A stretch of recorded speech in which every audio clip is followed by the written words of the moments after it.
Protests continue to boil up across the Arab world. Hundreds took to the streets in Syria in a demonstration over the death of an anti-government protester killed during clashes with security forces. Meanwhile, a major development, the uprising in Yemen. That is where President Ali Abdullah Saleh's grip on power may be slipping. Our Mohammed Jamjoon, he is in Abu Dhabi with more on this. And if you can tell us, we are hearing that Saleh could be stepping down. He's been in power since the late 1970s. Do we expect him to leave office?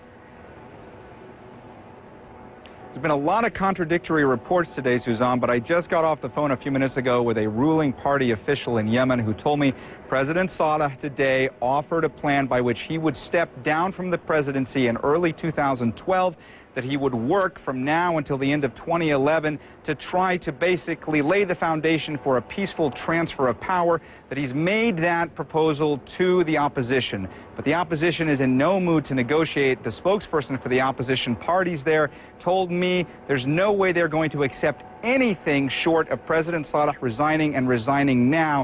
And he said he believes the next few hours will be decisive for Saleh. More and more officials in Yemen today believe that Saleh, in his position the past few weeks and being so entrenched and refusing to step down, has really made the situation much more perilous in Yemen. There's so many more protesters out in the streets. So many people have been killed in clashes with security forces there. They believe the country may be on the verge of civil war because there are different military factions that may be clashing with each other, depending on their divided loyalty. So a lot of concern in Yemen right now. Opposition in no mood to negotiate. Saleh says he's ready to step down, but the opposition has to accept this proposal before they can go forward. Suzanne? And so far, Mohammed, that has not happened. There's an offer on the table, but they're not willing. They don't want to negotiate with him. That's right. They don't want to negotiate. The opposition says they want him to resign. The opposition is very much with the youth revolution movement in Yemen right now. Yesterday, we saw a wave of defections from military commanders to ambassadors resigning. They all say they want Saleh to go. They're in no mood for him to stay any longer. People say the government there is corrupt. Saleh has been in power too long, and he needs to step down. President Saleh today, in a speech to the nation, said that he wanted to make sure there were no fissures with the armed forces, that there were no divisions there, that could lead to civil war. He said that he wants to make sure that the generals that defected yesterday come back into the fold. But the fact of the matter is the people he's speaking with don't seem to be in any mood to talk back to him.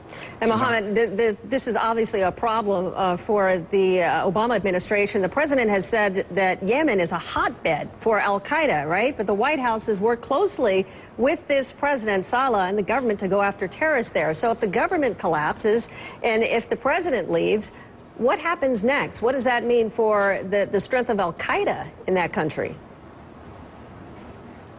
Well, Suzanne, this is one of the key concerns for the U.S. right now. The U.S., even though sometimes they don't see Saleh as a very good partner in the fight against terror, he is a key ally for them. Yemen has become the home base for al-Qaeda in the Arabian Peninsula. The group has become emboldened and resurgent in the past few years. They've tried to plan spectacular attacks against the West from within Yemen.